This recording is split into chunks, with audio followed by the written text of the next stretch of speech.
ನಮ್ಮಿಂದ ಸಾಧ್ಯವಿಲ್ಲ ಎನ್ನದಿರಿ. ಇದಾಗಲ್ಲ ಅದು ಸಾಧ್ಯವಿಲ್ಲ, ಬೇರೆ ಏನಾದರೂ ಮಾಡೋಣ ಅಂತ ಜನ ಹೇಳುವುದನ್ನು ಕೇಳುತ್ತಲೇ ಇರುತ್ತೇವೆ. ಯಾವುದೇ ಕೆಲಸವಾಗಲಿ ಶುರುವಾಗುವುದಕ್ಕಿಂತ ಮುನ್ನ ಅದು ನಮ್ಮಿಂದ ಸಾಧ್ಯವಿಲ್ಲ ಎಂಬ ಯೋಜನೆಯಿಂದ ಆರಂಭ ಮಾಡಬೇಡಿ. ನೀವು ನಿಮ್ಮ ಸುತ್ತಲಿನ ಜಗತ್ತನ್ನು ಒಮ್ಮೆ ಸೂಕ್ಷ್ಮವಾಗಿ ಗಮನಿಸಿ. ಐಡಿಯಾಗಳು ಹುಟ್ಟಿದ್ದು ಸಣ್ಣ ಶೆಡ್ಗಳಲ್ಲಿ, ಗ್ಯಾರೇಜ್ಗಳೇ ಹೊರತು ದೊಡ್ಡ ದೊಡ್ಡ ಕಂಪನಿಗಳಲ್ಲ. Apple, Google, Microsoft, Disney, Amazon, ಫೇಸ್ಬುಕ್ಗಳೆಲ್ಲ ಹುಟ್ಟಿದ್ದೇ ಸಣ್ಣ ಸಣ್ಣ ಕೋಣೆಯಲ್ಲಿ.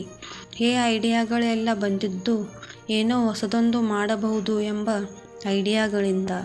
ಈ ಐಡಿಯಾಗಳಿಗೆ ದೊಡ್ಡ ದೊಡ್ಡ ತಂತ್ರಜ್ಞಾನದ ಅವಶ್ಯಕತೆ ಇರಲಿಲ್ಲ, ಎಕರೆಗಟ್ಟಲೆ ಜಾಗ ಬೇಕಿರಲಿಲ್ಲ. ಇವೆಲ್ಲ ಹುಟ್ಟಿದ್ದು, ಬೆಳೆದಿದ್ದು ಮತ್ತು ದೊಡ್ಡದಾಗಿದ್ದು ಮನಸ್ಸಿನಲ್ಲಿ.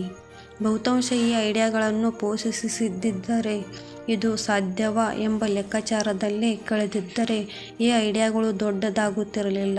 ಹೊಸ ತಂತ್ರಜ್ಞಾನ, ಹೊಸ ಸಂಖ್ಯೆಗಳು, ಹೊಸ ಯೋಚನೆಗಳು ಯಾವುದೂ ಹುಟ್ಟುತ್ತಿರಲಿಲ್ಲ.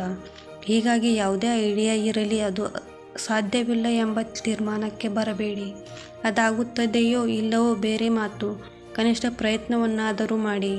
ಅದು ಸಾಧ್ಯವಾಗದಿದ್ದರೂ ಇನ್ನೊಂದು ಖಂಡಿತ ಆಗುತ್ತದೆ. ಹೀಗಾಗಿ ಮೊಗ್ಗನ್ನು ಬೆಳೆಯುವುದಕ್ಕಿಂತ ಮುಂಚೆ ಚಿಮುಟಿ ಹಾಕಬೇಡಿ.